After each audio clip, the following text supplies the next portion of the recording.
Hey, Singh here, and in this video I'd like to talk about an event that I was lucky enough to be involved with to live broadcast and record.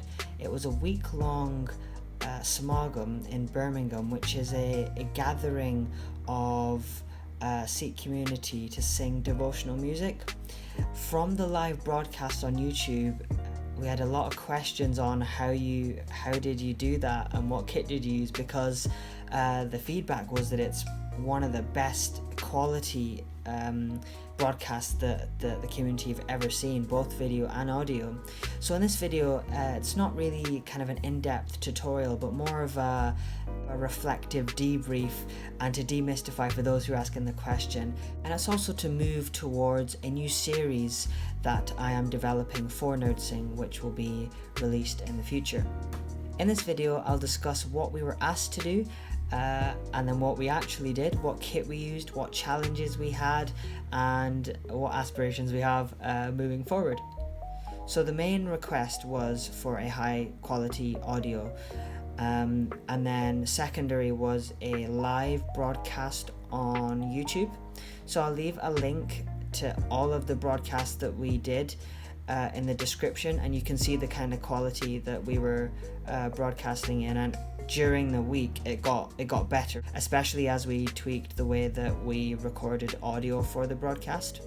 Another request for the broadcast is that it had to be a 2-camera setup, one for the main shot that goes on to the Keertanis or the musicians, and another shot that points elsewhere to the congregation or to Guru Granth Sahib Ji, whilst the Keertanis or the lead singer changes, so that it doesn't show that disturbance. For the main high quality audio recording, we used a Zoom H6. And we used 3 XLR inputs for that, one for the main Keertani or the main singer, one for the supporting Keertani, and one for the tabla player, the percussionist. So we actually plugged in a splitter at the microphone, and one lead went to the amplifier so that the attendees of the Smagam could hear it through the sound system, and then another lead went to our H6. This meant that we didn't have to worry about any issues at the amplifier, and so we mixed everything on the actual H6. This does mean a lot more work afterwards when we're editing the Keertan together, but it does give us a lot more flexibility and control. As a backup, we used a Zoom H2n, which is great for atmospheric recording, which we put in front of the Keertan, which kind of captures everything. So we might mix that with the H6, but if the H6 does capture atmospheric sound from the microphones, then we'll probably stick with that. But the H2 is there as a backup just in case anything happens, because that's a standalone recorder which I've been using for over 5 years now, which is robust.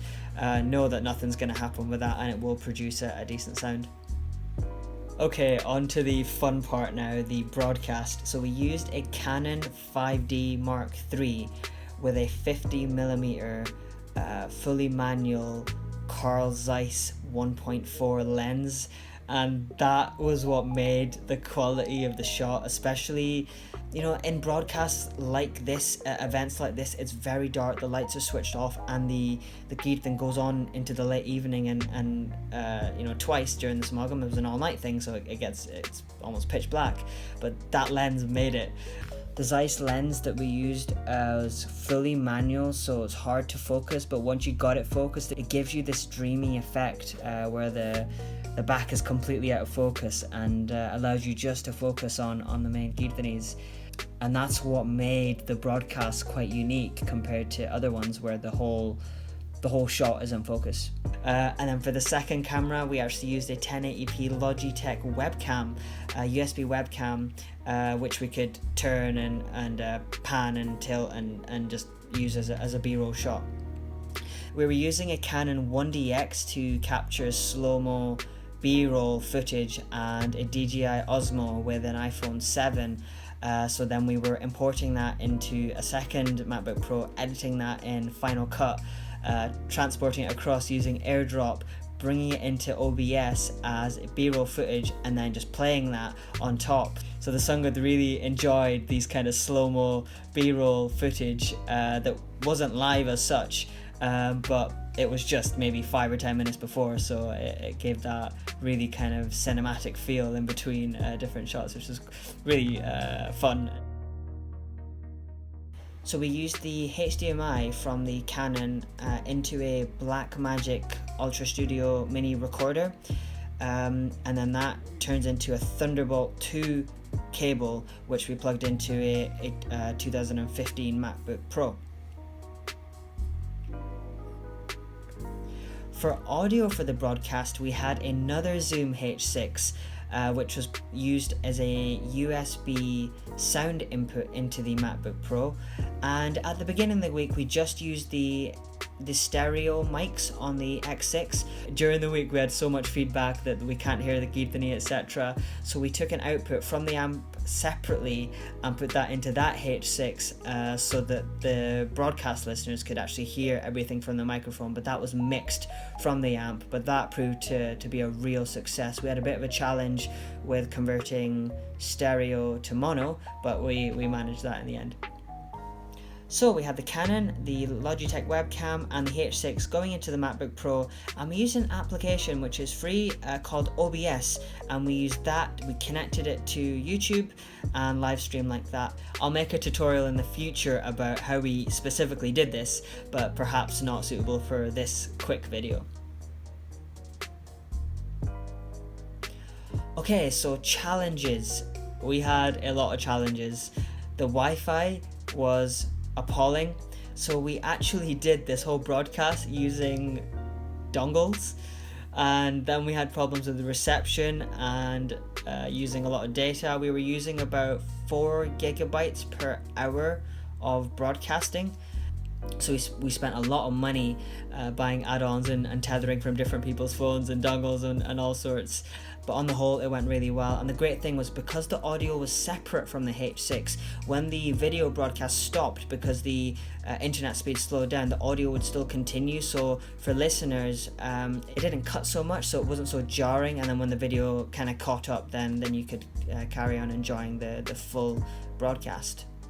So internet speed was certainly a challenge, and moving forward, it'd be good to get something more robust, and hopefully request to all the Gurdwaras to get fibre optic installed for us. We had to always monitor the 5D for battery level and overheating.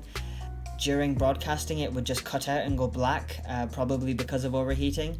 And then it would cut out when the battery ran out, so we had to kind of monitor that. So that was a challenge, but now we bought an adapter so that we can actually have full-time power. But because the screen stays on the Canon the whole time whilst you're broadcasting, overheating is a worry. And then because there's so many people in the room, the room gets very hot, and that was a bit of a challenge and a worry for us. Syncing the audio to the video was a challenge at the beginning. The rate at which the video was being inputted into the Mac compared to the H6 wasn't the same, and it was a very simple fix. We just by plus 500 milliseconds delayed the H6 input, and then the audio was fully synced up properly. OBS wasn't that robust, so if we lost internet connection and if we had to switch the Wi-Fi to tether with somebody else's phone, then we had to completely shut down OBS, force quit it, reopen it, start the stream again. So we did have issues with OBS, and for the future it'd be good to maybe invest in Wirecast, which is probably a lot more robust, although I've never tried it. We were kind of limited with OBS with testing what a shot would look like. We just had to show it, and the kind of switching between different scenes with crossfades and that it was very limited in that sense. Some other kit and thoughts: we used a roost stand to elevate the MacBook Pro from the floor to make sure that the MacBook Pro didn't overheat, and we used a pair of Sennheiser Momentums to monitor audio on the H6 for the recording and also for the broadcast. All in all, the broadcast went really well. The feedback was great. The lens and the camera made it, along with the internet connection. If you don't have the internet connection, you can't upload quickly enough, then you're going to get that lagging on YouTube. So that's something hopefully we can work on for next time. And if you have any questions, please comment below. and possibly in the future I'll make a more in-depth tutorial about all the different things I've talked about in this video. If you enjoyed this video and you're feeling nerdy, subscribe, and I'll see you next time. Nerd Singh out.